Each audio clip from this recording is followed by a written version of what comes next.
I wish more people were here. The mushroom mycelium is a vast underground root-like network that sustains life and forms symbiotic relationships with the catnip in our gardens. In our wired algorithmic culture, we forget or dismiss the very legitimate music of the living room and bedroom, the basement, the graveside harmonica, a backseat chorus, because it's unrecorded, ephemeral. Believe it or not, there are musicians who, for one reason or another, keep themselves going by just answering to the music itself and not chasing fame or income. The song is the game, and they play like proud cats on the hunt, with little tunes dangling out of their mouths and word nip in their fur. My mother is one such animal. She's as excited to find and share music as she is to play with it and eat it. And she doesn't suffer fools. Her appreciation of the primitive and arcane and trained knowledge of theory make her one of the sharpest musicians I know, and the best mentor someone like me could really hope for. She instilled in me respect and love for the power of words, rhythm, and the seventh chord. Today, Mother's Day, we're going to talk about Bebe Kern's Mycelial Life. The river used to run like a lullaby, full of sunshine and play. But then it rose up like a killer out of nowhere. In the nowhere, I heard the people say, Okay, happy Mother's Day. Thank you. So you've been playing music for a while. Yes. Do you remember your earliest? 60s. Do you remember? Well, before that, do you remember your earliest musical memories of liking or playing music? I remember dancing on an ottoman when I was about 3 and having a bunch of grown-ups in the room clap. So that was probably to something my dad was like playing the clarinet and the thump bucket or something, because they did that at parties. Thump bucket, clarinet, usually a keyboard.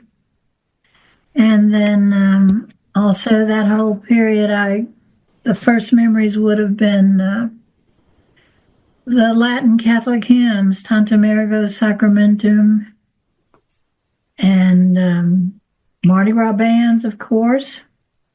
And then, do you want me to keep going?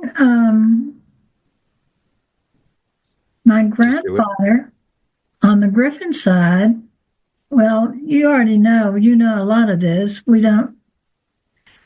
It's interesting, we don't have these conversations. You'd think we would, mother and son, but most of it is just understood. I realize we don't really sit around and talk much, except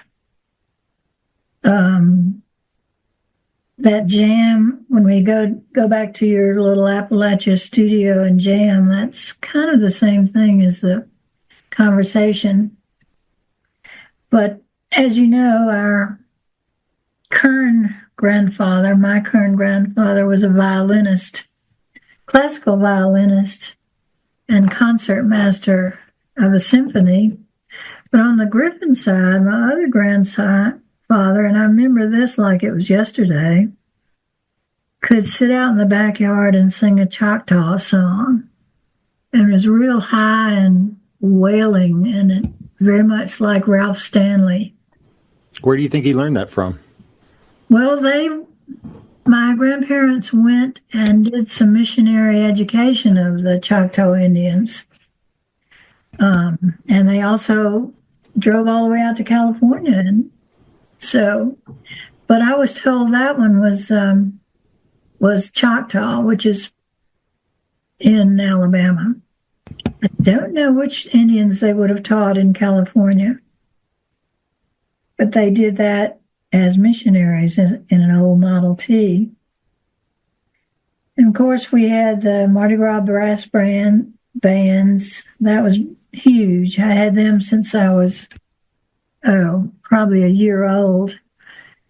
And certainly since 2 and 3, being put up on a ladder to watch the parades. That was great. Daddy was an awesome Mardi Gras freak. And those bands were fabulous, even the non-brass bands, even the high school bands. There's one called the Mighty Marching Rattlers of LaFleur High School. And then there were the Marching Poets of Sidney Lanier. The Marching Poets, that's great. Marching Poets of Sidney Lanier High School in Montgomery. It was great, yeah. And then, of course, Daddy singing Irish songs.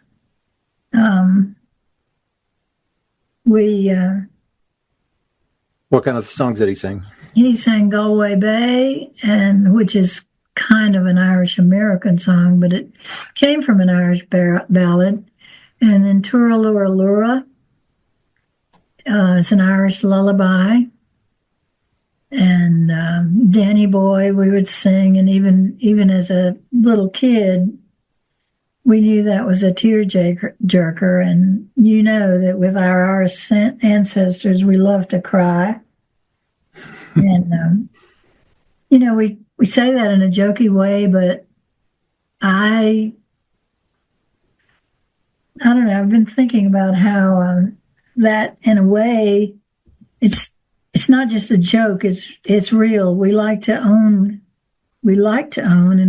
and those of us whose songs are mostly about good-natured misery and regret, like me, we're owning the sadness or the trials, the problems, and in owning them, sort of acknowledging that's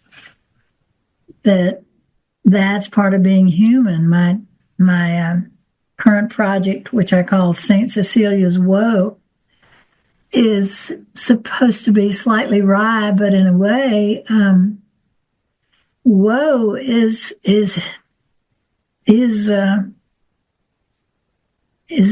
our humanity, and not to say that in a depressing way, but it's part of our life to own it, celebrate it, and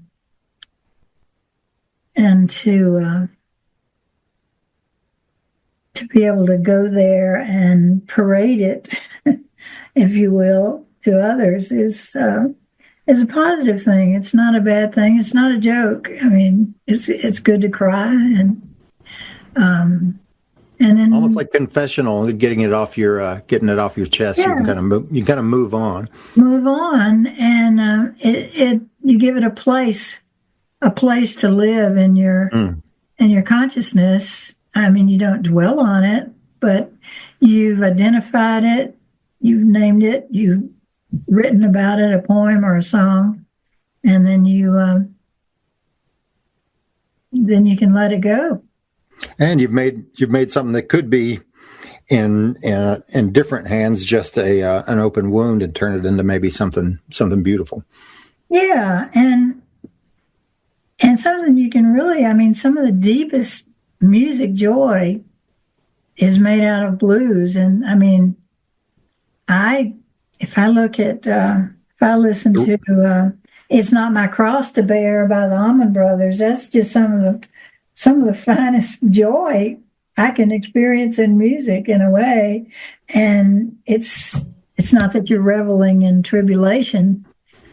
You're just reveling in your humanity and your ability to express the tribulation. And I was thinking about this. Go ahead. Well, I was just going to say that, and it's universal. It's the royal blues, in that across cultures they have music that is used as, I mean, The troubles are everywhere, and Yes. wherever you find folk music, you'll find music that's getting something off their chest, and it makes hard times a little more manageable if you can put a tune to it. Exactly. One culture has the wailing women, and that is their job. I can't remember which one that is. Wow, that's good. And then the Book of Lamentations was a set of songs written to help the community process their trials together. So, and then blues, I was listening to Otis Spann the other day, and on this kind of same track, that's what the blues does. I mean, we don't write or listen to blues to be miserable. I mean, it's about a miserable situation, but by God, we're getting it out there for everybody to see and let it play itself out, Yeah. That's what we listen to country music for, is to feel miserable. That's right. And that's a beautiful misery too. Yeah. It's what is it? Tom Waits said, bad news wrapped in a pretty package. So through childhood, you played music in like grade school, or did they have music programs, or was it mostly church based? That was mostly church based in choirs. That, as far as actively playing music, I had piano lessons from an early age, and that was probably my piano lessons and playing with the family, even as young as probably 8. And then was when I got on up to drinking age, the family around the piano was really fun. My Aunt Rachel was very much into it. My father, everybody, they would gather around and I would play the piano and I'd do their favorites. Saints Come Marching In, Bill Bailey, St. Louis Blues. But as far as grade school, I'm not sure. High school, I was an oboe player. How did you find the oboe? That was it's an interesting, when you decide you want to be in an orchestra or a band in high school, at least at the time, your parents and the band director would talk and what you liked and I had a distinctive overbite. And the band director said that with my high grades, I was pretty much an A student. He said with the grades and the overbite, I would think you might like the oboe. So that's great. And it worked. What'd you do with it? By my junior year, I won the medal for the best oboist in the state. The best oboist in Alabama. I was playing Rossini's Italian in Algiers and beautiful things like the solo in William Tell Overture, and it was wonderful. I had a gorgeous ebony Leray oboe, which now I would like to get another one and get back into that, but now those Lerays cost $12,000. So that was the music until it was classical. Mm-hmm. That was good training, though. I went to college and started Alabama on an oboe scholarship. They gave one instrumental scholarship, full ride, and that was the oboe, and I got it. Wow! Out of how many people? I don't know, but you mean how many people went for it? Yeah, out of how many could have gotten that scholarship? I mean, the $1 Million Band it's huge. Big deal. Yeah, it's got $1 million. Right.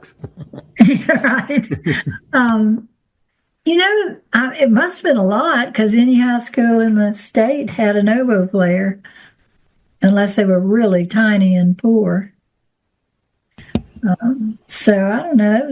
That was kind of a big deal, and but of course, like a rebel would do, I decided that was too much and it was too limiting because you have to.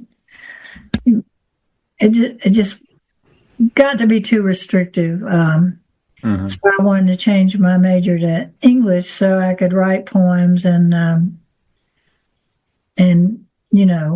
just kind of be more philosophical and not be just practicing all the time for this or that. I guess being a music major in college is probably not too different from being an athlete, where that's basically all you can have in your life. Although I learned a lot of good theory. I was able to arrange a jazz piece for woodwind quartet, and I'm not sure I could still do that. I probably could, but I don't know if you've ever heard of Dave Brubeck and Stan Getz, but they had a cool, oddly rhythmic piece called Blue Rondo a la Turk. I think it's in 12/4. It might be I'd have to look that up. It's an odd time signature, and I arranged that for a woodwind quintet, and it worked pretty well. As you can imagine, jazz translates. And this was at University of Alabama in Tuscaloosa in mid-late 60s. What was there a music scene there like blues, R&B, country, rock and roll? In around Tuscaloosa. Yeah, that's one reason I got out of my concentration on oboe, as I got in with people that love blues, and I heard. We were real close to the Muscle Shoals sound, and I heard, I didn't know at the time that it had a name, but we loved Percy Sledge doing Bring It On Home to Me, and I heard Arthur Alexander live, and... wow, was that in Tuscaloosa? Yeah. Jeez. Yeah, that was sweet. And then we would go to a great, I had one of the friends in my little crowd of, I don't know what you would call them. Now we'd call them hippies. In the 50s, they would call them beatniks. And I guess we were just, I don't know, hobos or miscreants or something. But we were big into philosophy, and we thought we could discuss Wittgenstein and Merleau-Ponty. I mean, some of the guys could, but I was a kind of listener. Anyway, one of the people in that wonderful ragtag group was a Marine, ex-Marine, older guy. I thought he was really old. He was probably about 25. And he played baritone sax. He was white, but he was so cool that he got to play with a black group in Tuscaloosa called Dudley and the Soul Merchants. They play. There was a mixed race group in Tuscaloosa playing like a local band. It was only mixed race because Walter Boswell got in by dint of his great baritone sax playing. It was a black band. Other than that, but yeah. Damn. What an honor. And we would go to this great. I racked my brain a couple of weeks ago to try to remember the name of the spot, but I couldn't. But this was this great club. We'd go to hear them, and they served fried chicken on white slices of white bread. And they played a lot of, they knew jazz, and they loved Coltrane and Cannonball Adderley and those guys, but mostly for the crowds, they play like James Brown, and R&B. And Boswell used to always just make fun of it, saying, I just get up there and go, ba, ba, ba-da-da-da, But that was great. I always thought that would be the coolest instrument in a band with the least amount of effort is to be the baritone sax player in a soul band. Exactly. Yeah, and so I had, go ahead. Oh, I was going to say, was the Chucker open at that point? Yes, yeah, we hung out there a lot. That had a fabulous jukebox with Howlin' Wolf, really odd, good stuff. That's where I learned about Howlin' Wolf and Sleepy John Estes, Muddy Waters, all those folks, and we got into. And that's from the crowd that hung out at the Chuckers, where I first learned Come Back Baby. Whose version? Dave Van Ronk version. Oh, yeah. Now, did you get a chance to play with Herb Trotman? Yeah, just as not on stage or anything, just sitting around on a porch. He was even then a really good bluegrass player, and I will never forget his version of "Farther Along." And I think he's still working up around Birmingham. Yeah. And he had a music store forever, and he had the Herb Trotman Band forever. And so Muscle Shoals wasn't the Muscle Shoals.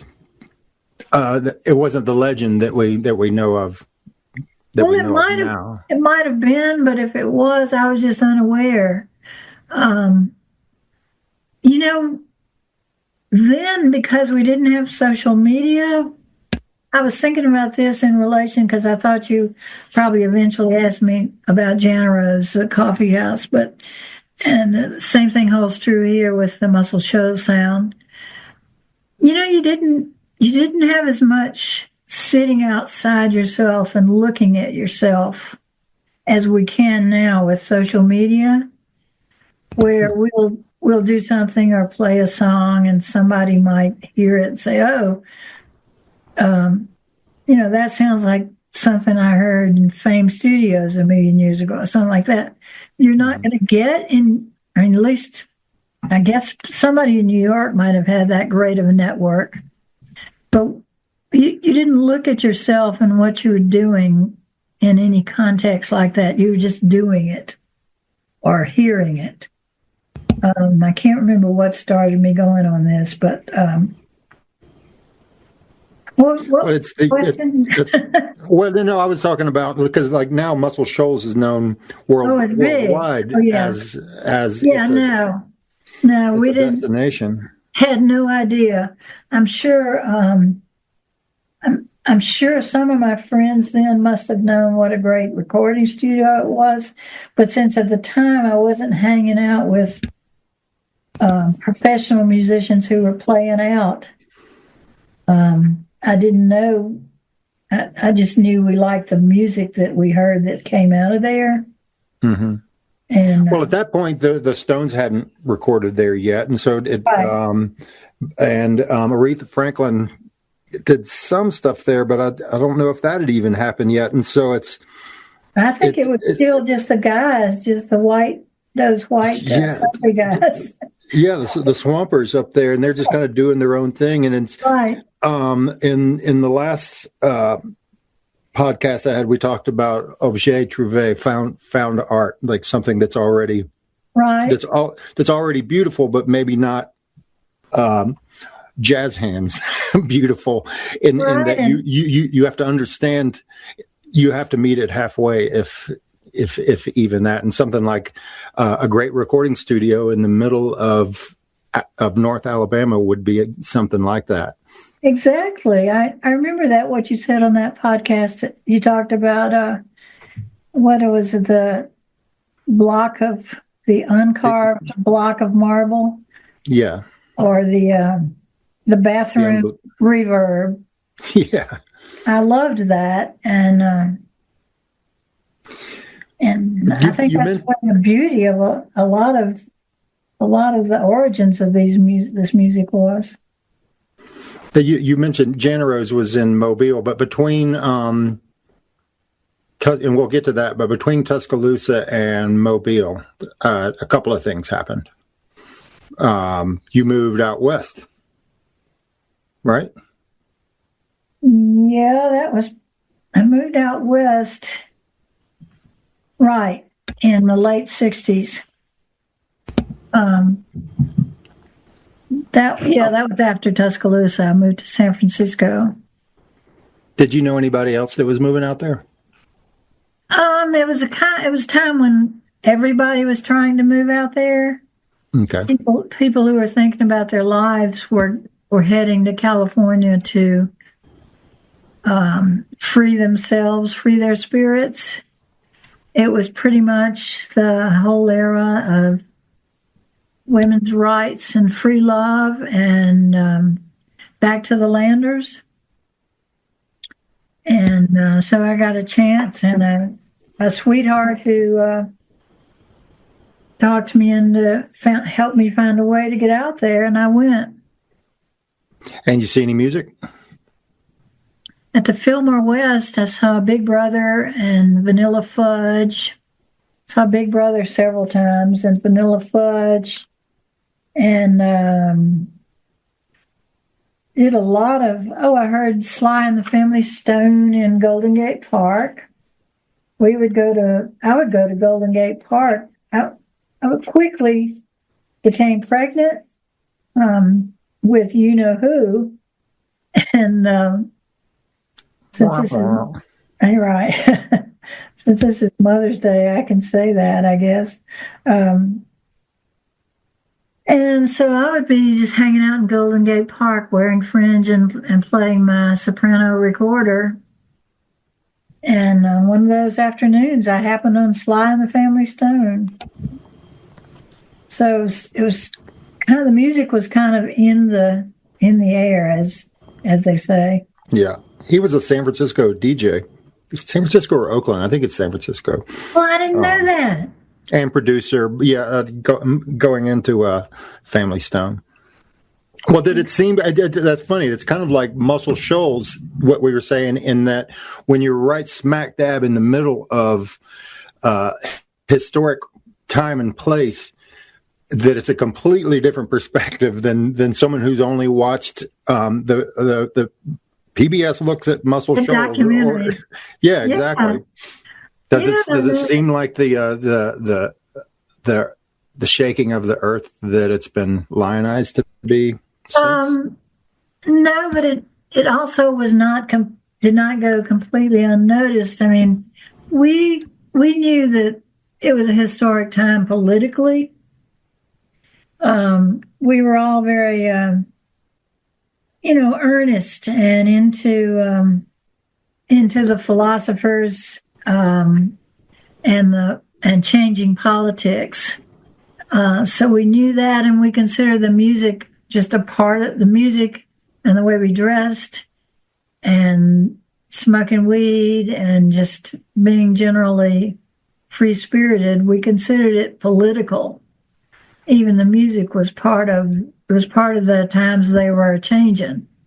And so I think we loved it, but didn't know that it was revolutionizing music as such. We just thought, that's the sound of our life right now. Or that it would even be fleeting, I would imagine. I mean, there's no reason to think it's like, we really did change the world through rock and roll, and everything is going to be right. Different now. Right. As opposed to just like, damn, for a little while, we really came close. Right. Well, and I would imagine even things like how long your hair is a political statement. It was then, for sure. And I suppose even now in some places it can be. Were you able to, I mean, with a whole new life and the culture shock and having a baby in it, were you able to go out and play music, like on stage or anything, or was it mostly communal? It was all communal for me then. And what part of town were you living in? The Mission District. Okay. So you didn't live in like Haight-Ashbury, like down there at Ground Zero? No, but it wasn't far from it, and that's where we spent a lot of our time. Mm-hmm. The actual Haight Street by that time, getting into the late 60s, was getting a little bit dicey. Mm-hmm. a lot dicey with serious drugs. Yeah. So I was still in the Flower Children, in the Flower Child version of the 60s. So we kind of stayed away from the very center of Haight-Ashbury. But that whole area of town was very free and full of always full of music and drumming and protests. And I imagine part of the migration west to diaspora was more inspired by like the Kerouacs of the late 50s and very early 60s than anything we would call flower power now. Yeah, I think so. Because you want to go where the poets are and where where you can live at Big Sur and just drink wine and we did a lot of that. I had great memories of Big Sur and playing music, like just around a campfire or something. It was my music at that time was probably at that level. I didn't even write a song until the 70s back in Mobile. That was my first song. But you were sitting around playing recorder and a lot of acoustic music. Did you like electric music? You said you went and saw Vanilla Fudge. I mean, it's like that's pretty heavy for the time. I loved it. I guess I might have to say I kind of loved it in its place because I totally got off on it in a big auditorium like Fillmore West and just love to crank it up. Mm-hmm. I thought Vanilla Fudge was just the best music I'd ever heard. Da, da, da, da, da, da. The way they took songs by the Supremes and turned them into heavy metal, or what was then considered heavy metal. Well, as far as playing,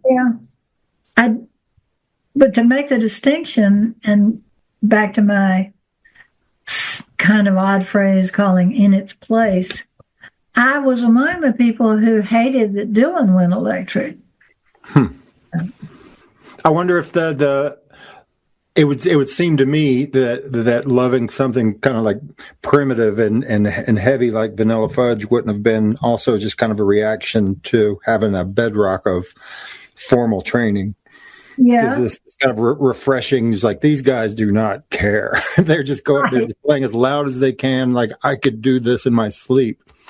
Right, and yet they were still taking what started as a legit song, a really good song, and they made something new and even more legit out of it. Or deconstructed it a little bit too. Yeah, true. Yeah. And so it's just the freshness of music in general and ideas being. Yeah, you could do the fact that you could do anything. Yeah. Although I didn't love the Beatles as much as I love the Stones, the White Album coming out was a big deal, and we sat around. How so? We just sat around in a house with a bunch of my folks who later became a commune in Oregon to play it for the first time and just listen to it. Was it so like in hindsight, the White Album to me was refreshing because it's so raw and it's not Sgt. Pepper. Right. And it's just a bunch of straight up rock and roll. Is that what y'all saw in it? Yeah, it seemed like it was more than I don't know. The Beatles were. I hate to say it, but to me, even then, the Beatles were sort of cute, right. With the Sgt. Pepper and all that stuff. Because I was really into the Rolling Stones. Mm-hmm. So when the White Album came out, it was like they were doing something more. I don't want to say more mature, more ripe, maybe. Mm-hmm. That's good. And I don't know. For some reason, I associate it with my work with helping people dodge the draft at the time to not have to go to Vietnam. And I can't remember what it was that, I guess it was just the same house we were doing some of our phone calls and posters or whatever. It was just such a big mishmash. Certainly, it wasn't Laurel Canyon where you knew, there's Joni Mitchell, there's Jackson Brown. I never got into that scene, unfortunately. Let's see. Is that when there was at one point in San Francisco, you were saying you were helping people dodge the draft, I guess, go up to Canada, right? Right. Was that about the time when Cal, my dad, was he writing menus for the Black Panthers in Swahili or translating them? Have you heard about that? Yeah, because he had been in the Peace Corps in Africa and knew how to read and write Swahili. That's right. I forgot about that. Y'all could have gotten in a lot of trouble. Yeah.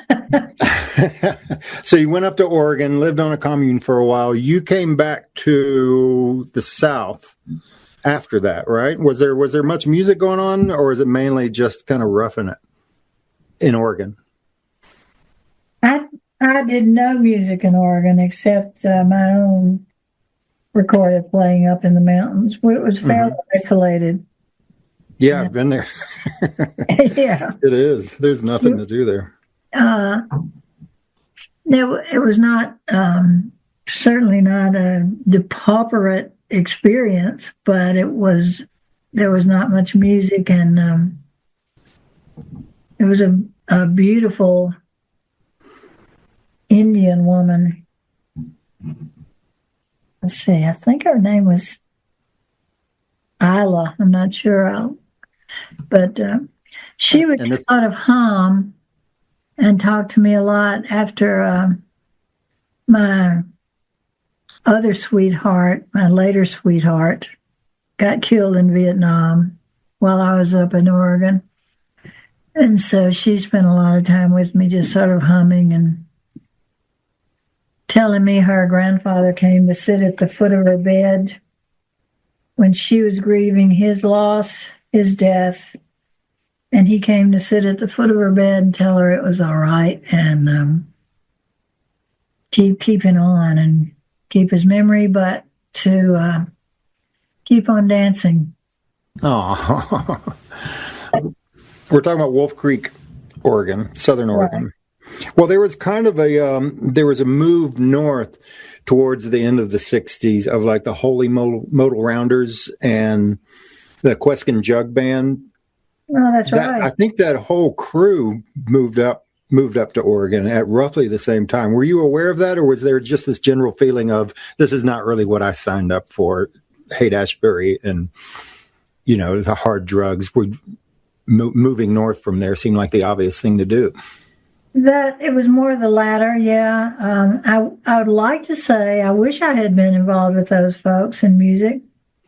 But I had a newborn, and it was easy to be isolated and just do the great things you can do on a farm and pet a horse and help raise a few vegetables and listen to Dylan records and talk philosophy a little bit.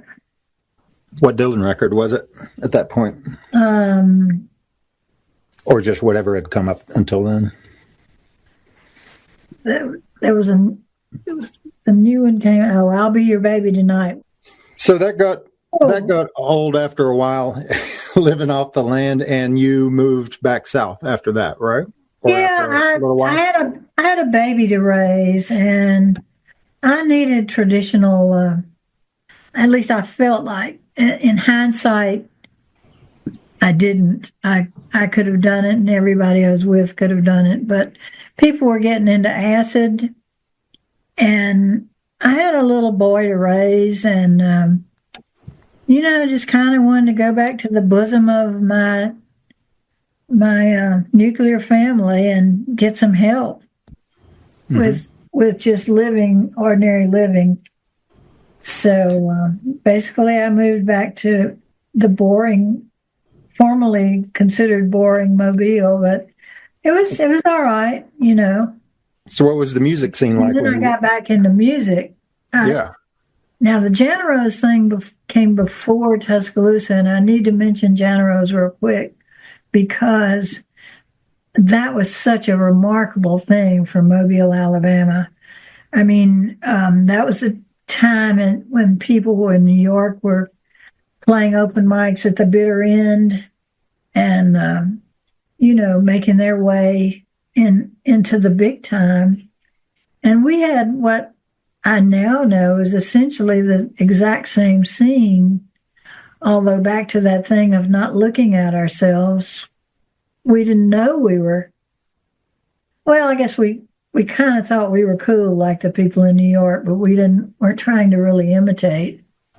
And we didn't know about the great things that were going on at places like the bitter end. So in a sense, we were really bona fide because we weren't imitating anybody. We were just Tommy Janero opened this. He was from somewhere else because I remember he had a northern accent. We called it Yankee accent at the time, even though we were liberals.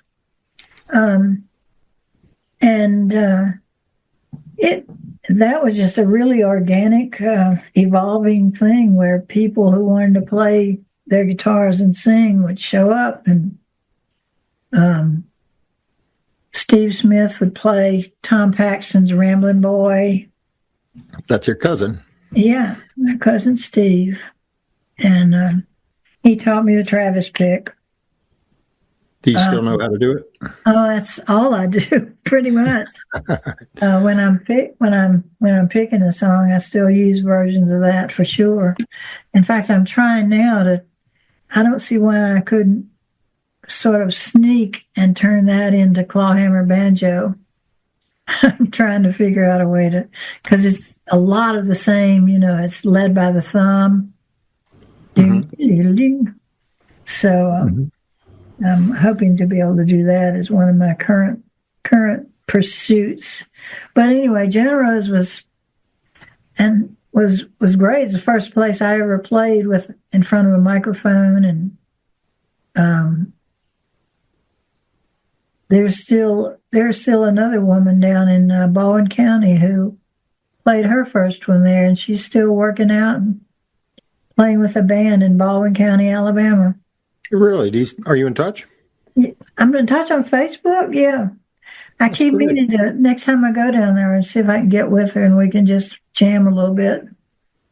And cousin Steve, he introduced you to like New Lost City Ramblers. Yeah, he was a great musicologist. Gosh, and he also, what I wonder about that time is Steve was playing out for professionally. I wasn't at that point. I wasn't playing for money yet, but he was playing, bars and hotels in Mobile, and Jimmy Buffett was also. And I was wondering the other night why we never saw Jimmy Buffett at Janarose, but I don't know. Maybe it was in those days, and even now, I guess, but a difference of 6 months can be everything. Did you ever go see back in the day? Because Jimmy Buffett's from Mobile. He is. Did you ever see him live back before he was Jimmy Buffett? As far as I know, I did not. When we went out to hear live music, we pretty much went to Janarose when we went to, and then we would just play on front porches. It would not have been a scene where I would have gone to like the Admiral Sims to hear somebody play for some reason. Mm-hmm. Well, it might have been kind of uncool to go someplace like that if you're in the counterculture. That was probably it, although I really, really wish now I had heard him, of course. With hindsight, was Judge Roy Beans open yet? No. Okay, so that wouldn't have been an option. And did somebody go to high school with Jimmy Buffett? And I mean, somebody did, but in our family? or know him like just as an acquaintance? No, the only Steve did. I can't. Okay, that's probably it. Chris might have, Chris or Hap. If they do, they don't talk about it for some reason. Probably did. I think he went to Murphy, though, and they went to McGill. I'm not sure. Okay. I can get back to you on that.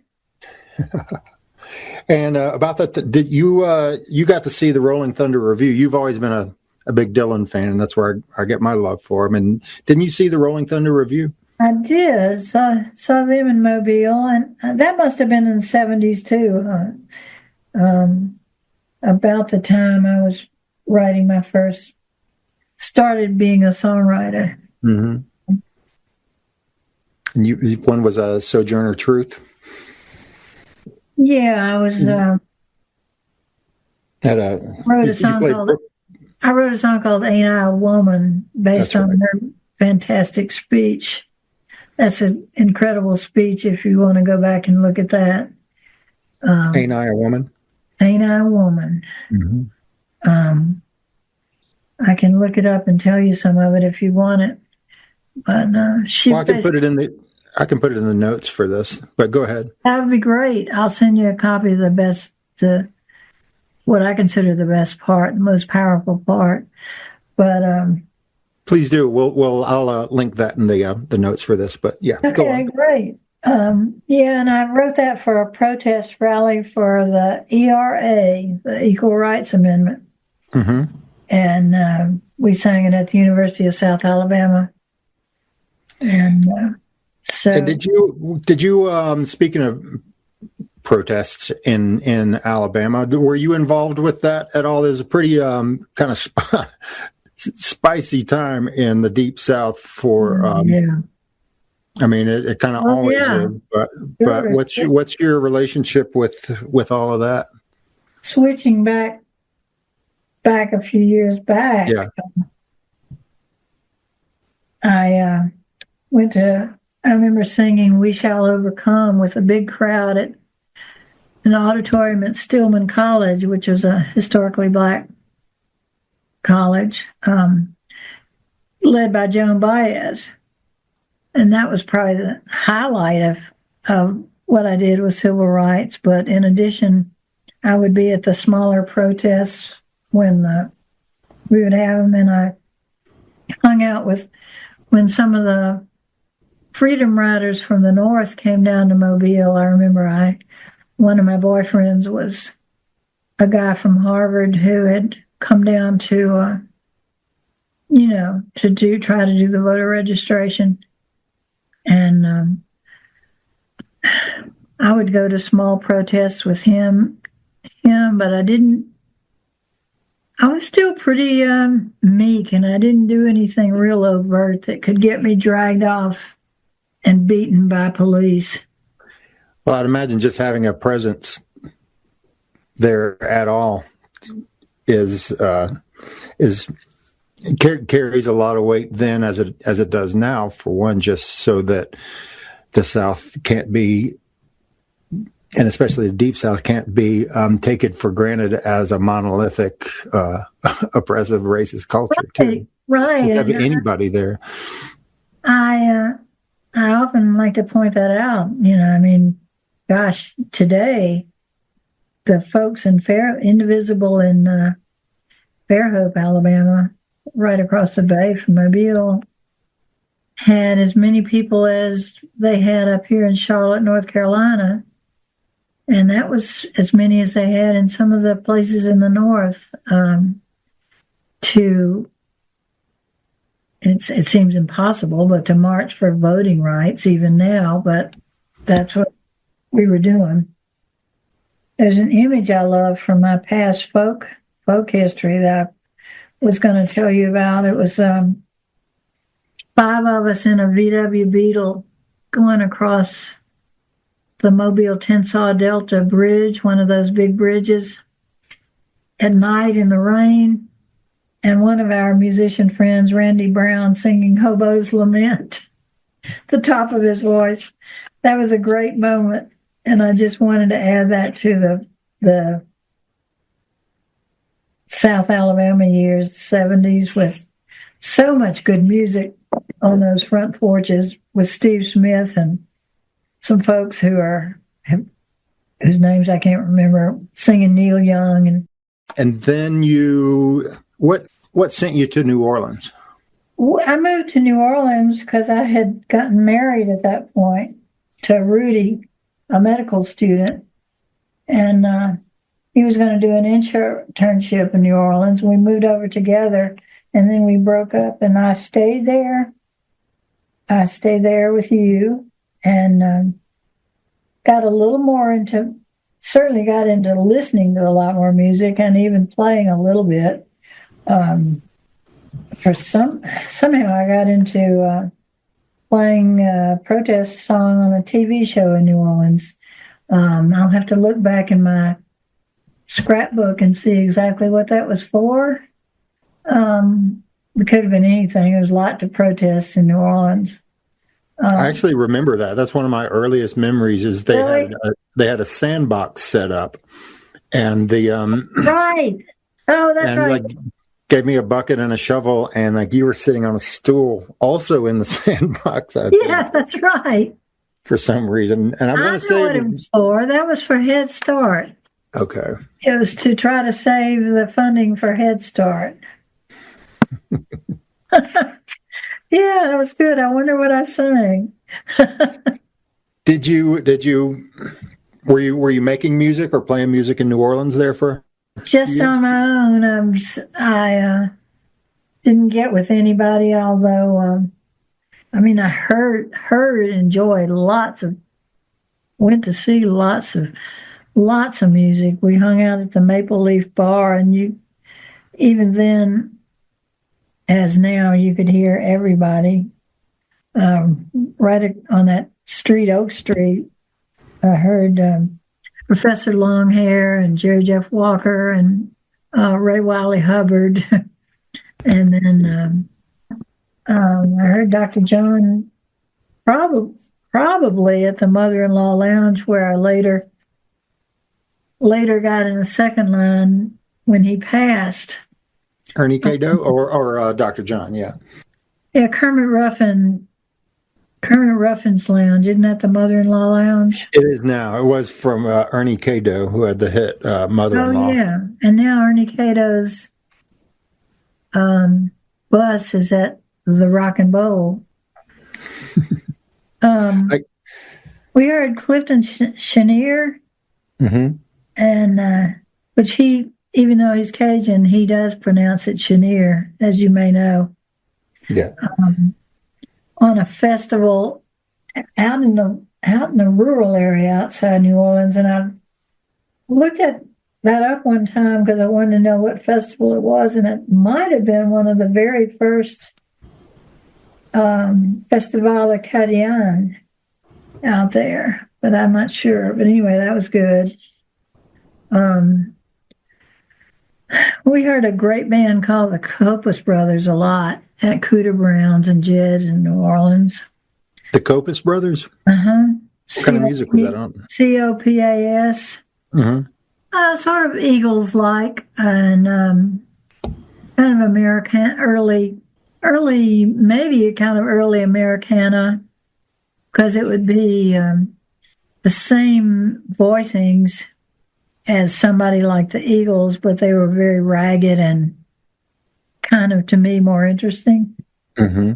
Well, you had mentioned Jerry Jeff Walker too, and this would have been around the time when what you call outlaw country would have been getting bigger. So did you have a lot of those Austin bands coming through New Orleans? Well, if they did, they weren't coming to the bars where I was hanging out. Just now, J.J. Cale did. Oh wow! Was he solo? Did you see him? Yeah, I saw him solo, and then like I said, Jerry Jeff and Ray Wiley Hubbard. I don't remember. At the time, I didn't get full on into just full straight up country music until after New Orleans. So they might have come through and I didn't go. Or also, I was usually fairly broke and they could have been playing somewhere for serious money. Yeah. That was nice, though, to, well, not nice, probably in a good word, but to be in New Orleans later on the day Dr. John passed, and to be able to get in that second line. And that was 20 years after sneaking in to hear him at Marco Island, Florida. We managed to, me and Laura managed to get into, somehow got backstage and sneaked in and watched him from backstage. Wow. Yeah, that was fun because Marco Island was not and is not exactly a hotbed of swamp music. And so that brings you up to roughly North Carolina mountains? Yeah, a lot of jams there. And as a guitar player, as you know, in a mountain jam, unless we were playing my originals, it was great. It was a great way to play music, but I can't tout it as anything sort of leading to fame or anything. But it's a beautiful thing in every backyard and festival parking lot. You can sit around with your instrument and play, especially old time and some country.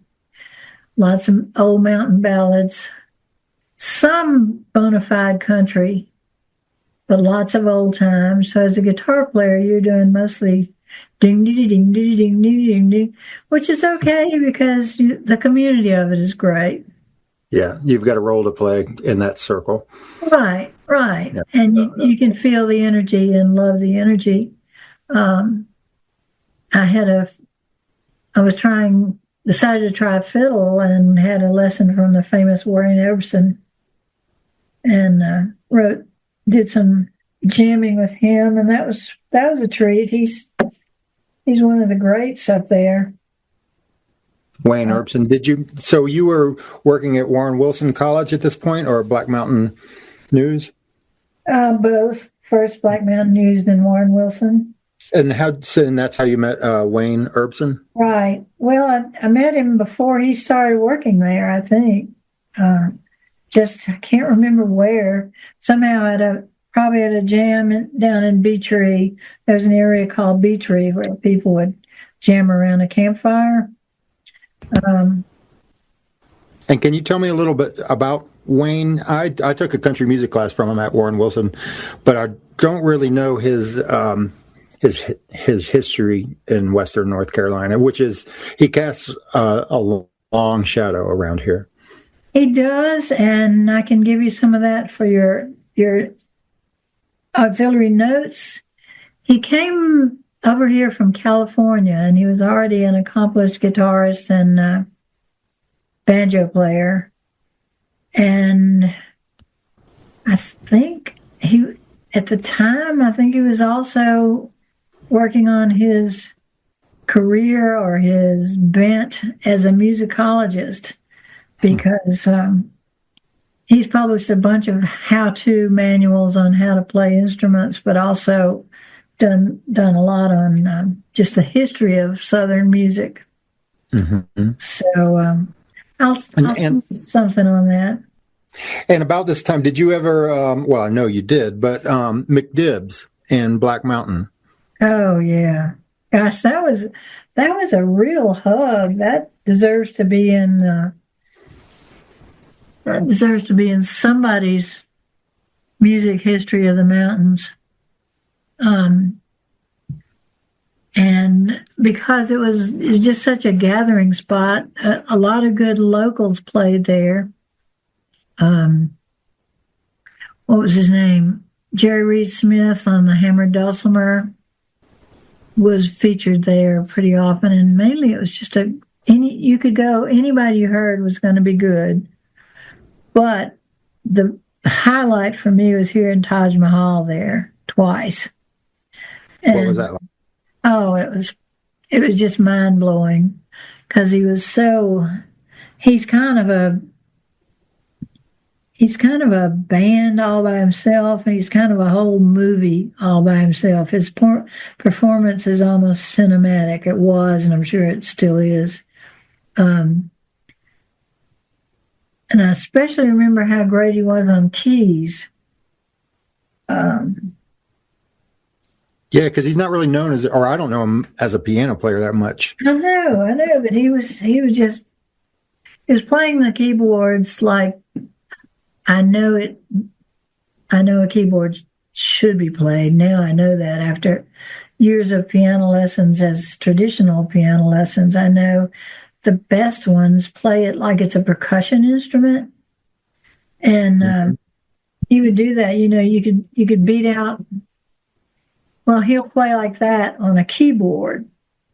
My drummer brother plays piano like that, and it's great. I even heard the other night in a documentary, saw Harry Connick Jr., who's a great keyboard player, talking about how it's percussion. The best way to play it is like you're beating on a table with it, and then translating it to the keys. Well, yeah, like a marimba. Yeah. Yeah, I bet. I think this. I agree. I think the same thing about acoustic guitar, like you were saying, like being in a circle of a bunch of stringed instruments, just beating away at the rhythm is kind of the best thing you can do in that situation, because none of the other instruments are going to do that. Well, yeah, and there's no reason to try to show off any sort of acoustic solo you have in there unless you're a super good flat picker. Yeah, in those situations, yeah, usually there's a couple of virtuosos. Yeah, they're always. And some of them are like 11 years old. Do you remember writing your first original song? That was that one I talked about as a protest song. That was the first one you ever wrote? Yeah. Wow, really? That's pretty. That's jumping in the deep end. Well, I mean, there might have been little ditties before that, but I don't remember them, and I think I would. Well, so I was going to ask what the motivation is, but there obviously it's as support and as an ally. Yeah, there it was to say something. Yeah. I try not to do that too much anymore, just because I like the idea of a song having its own being. It doesn't come out of me trying to preach or describe. Mm-hmm. Yeah, you want to leave it up to interpretation. It's going to hit harder, no matter what. If someone can glean something that feels really personal about a song. So just as someone who loves words, I like to be specific, not just a Cadillac, but a coffee-colored Cadillac. Exactly. But on the other hand, you don't want to be so specific that someone else can't relate as much. I like to think that someone's reading their own story to some extent when they're listening. Right, and you also don't want to be specific about anything personal, like too much emotion in it. Like, what's his name, Jimmy Webb? Jimmy Webb, yeah. Said you don't want a song to sound like it was written. That's a great book. He's got a great book on songwriting. If anyone ever gets the chance to read it, yeah. What's the name of it? Jimmy Webb on songwriting. I don't know. I have to look it up. That may be where I got the line, but it really resonated with me because I just can't stand these pour your heart out confessional songs that are just really literal. I mean, they'll almost sound like the people got the lyrics from their therapy session. They're so literal about how they feel. So I think it's, and I have to say, I'm not to wave your flag, but I've learned a lot about songwriting in the last couple of decades from listening to yours, especially the last decade. Listen to yours because they are powerful, but not I don't know what the word is. They don't sound written. They sound like they sprang up out of some song well. You know, you go and you throw in your nickel. Well, there is a bit of either automatic writing or writing in tongues. It's honoring the first couple ideas that come through where you don't really know where they came from. They don't always end up in the song, but those little ideas and lines tend to stay in, and everything else is kind of built around those. Yeah. For me. So, but you know, it's all contextual. It depends on, you know, what you're trying to do. Have you you've made a record or two, right? Yes, I made one, and I'm working on my other one. I made two, and I'm working on a third. You're talking to a musician who is a dedicated musician to the music, but not very much to the career or the income. You know what I mean? Yeah, totally. Well, I think there's not having that as a motivator or a boundary gives a lot of freedom, I would think, to where you could just whatever comes out can just kind of like sprout out of more of a clearer well. To where you, that's both freeing and frightening, because you are only responsible to the music and the song, but that's a huge responsibility, because you know when it's right and when it's not right, and the song knows, and you can't get away with crap. You can't get away with just tossing off a limerick, which is easy to do. As you know, anybody who's a good wordsmith knows how easy it is to toss off a little limerick style song. And I'm being oversimplified with that, but you know. No, I think there's a fine line there, because I'll also I know exactly what you're saying, and that's just a lot of that is self-criticism, and I know when a line could be better, but then I'll also listen to songwriters I really love that have lines that go through that wouldn't have passed my quality control. And I know.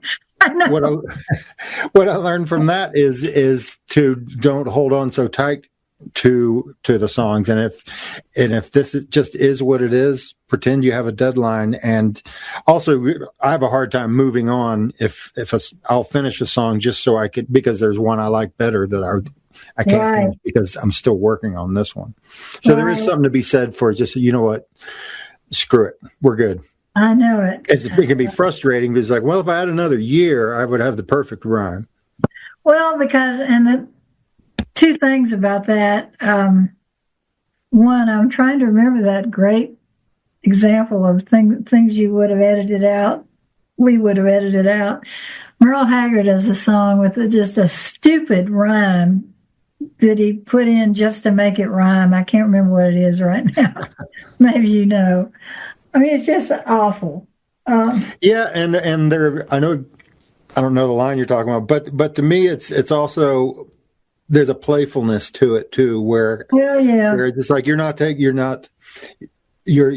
giving it such gravitas that there's unnecessary heaviness to this. It's just like you're making music to be played on front porches for the most part. If the conceit is you're doing folk music, that's true. You know, if you're Frank Zappa, maybe it's coming from somewhere else. I think preciousness destroys a lot of good ideas. But that's one reason, back to the idea of just getting it done.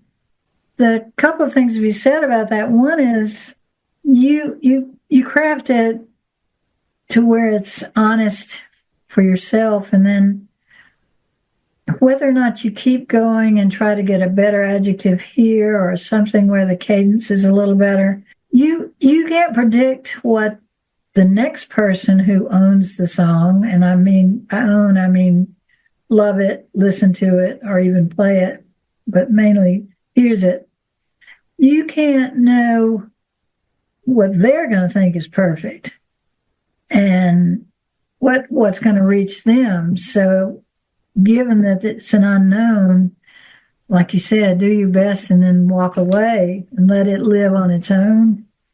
And that's one reason I try to always have some kind of gig of some kind on the horizon, to make me just finish a song and have it ready to perform.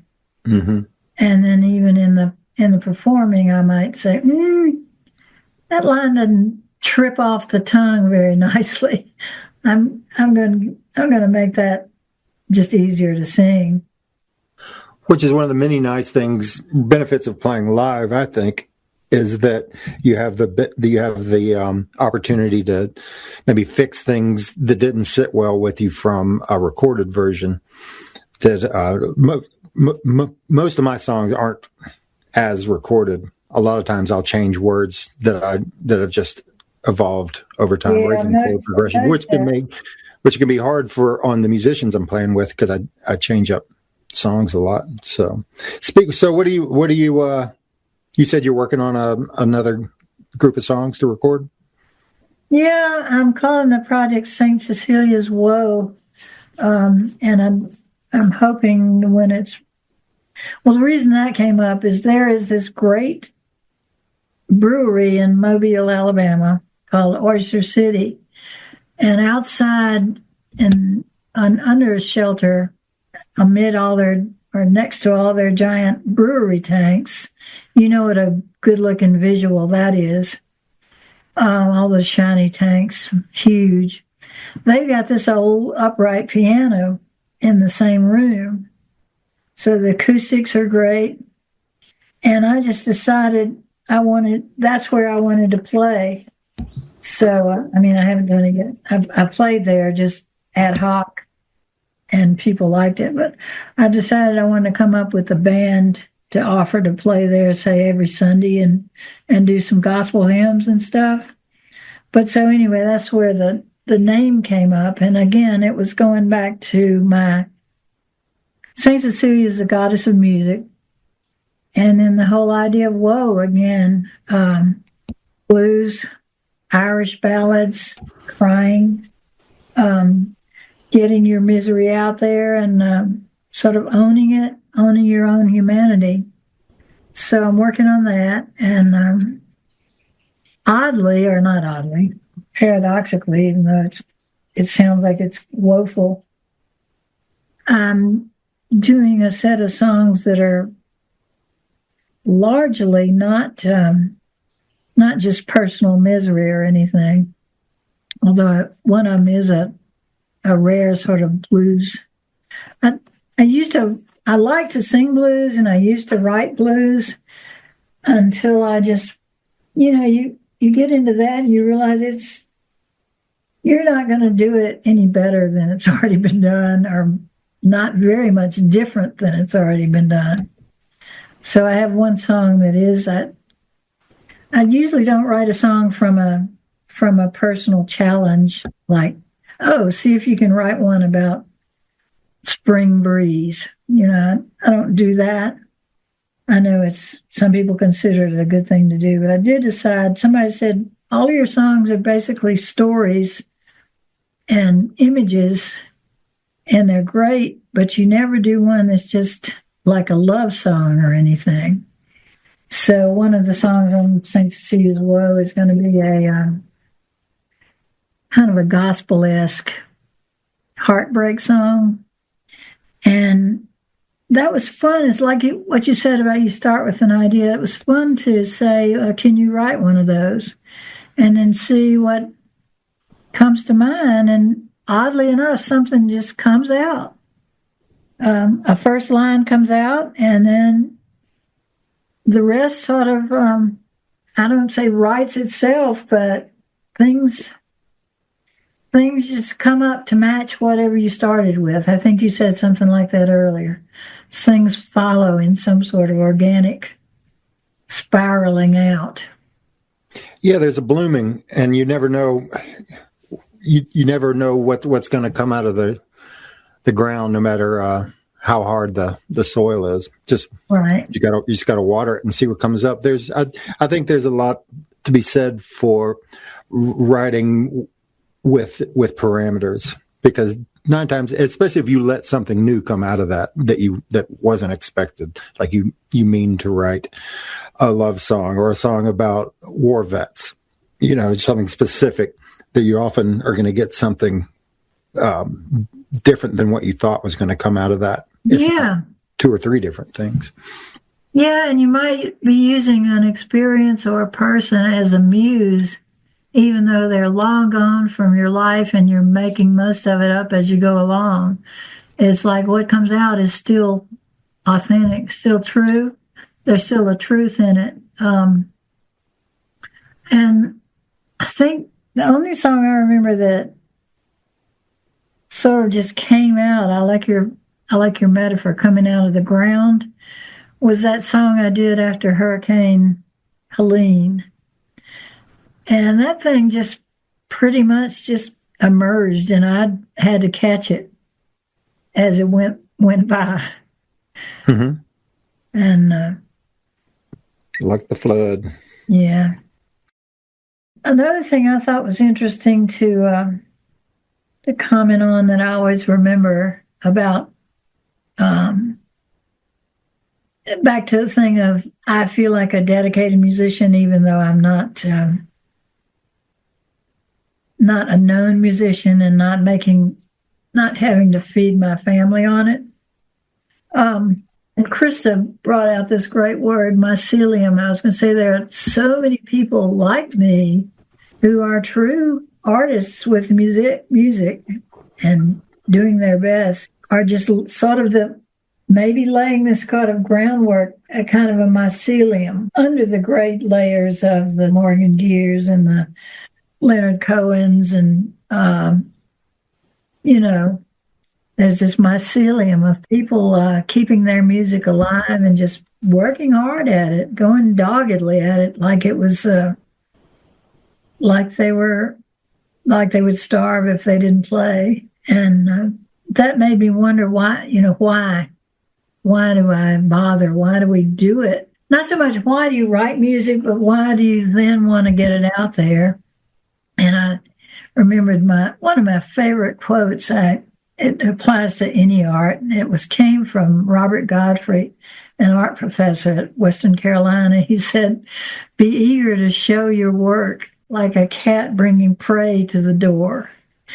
And I love that about just wanting your song to be out there, wanting your twist or your original song, or maybe even your take on somebody else's song.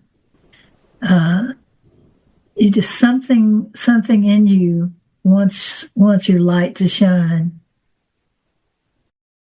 You asked me what my earliest music memory was.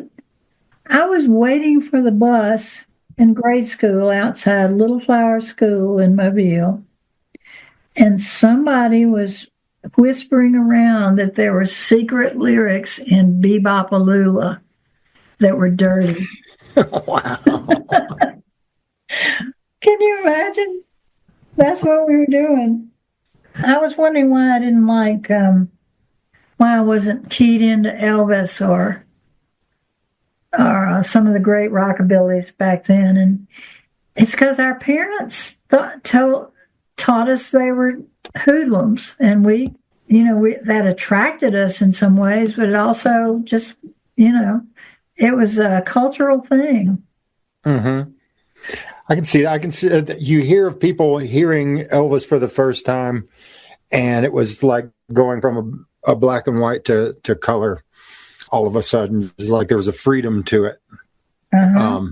But I imagine it comes down to context in your own household, like where and how you see them, or like the Beatles on Ed Sullivan is like how you take that is going to be highly contextual.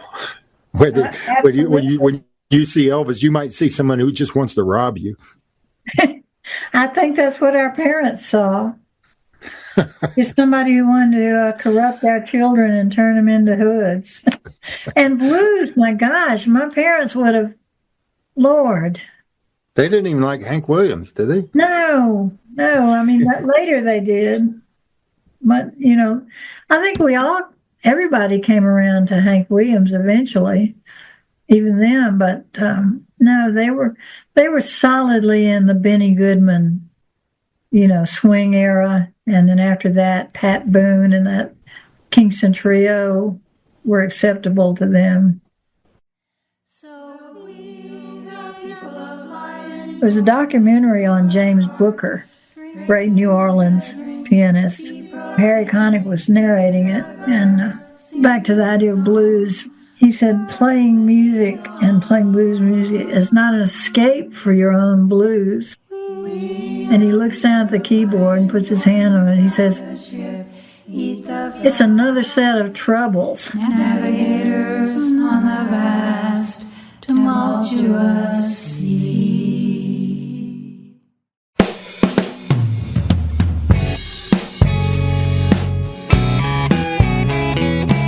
Thanks, Ma.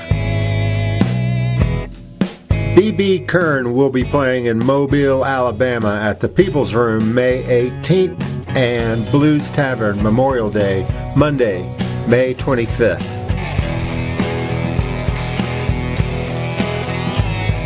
Support for this podcast comes from you, the listener, through my Patreon page, patreon.com/Drunken Prayer. I'm Carl Castle, and this is The House of Morgan. He said with the grades and the overbite, I would think you might like the oboe.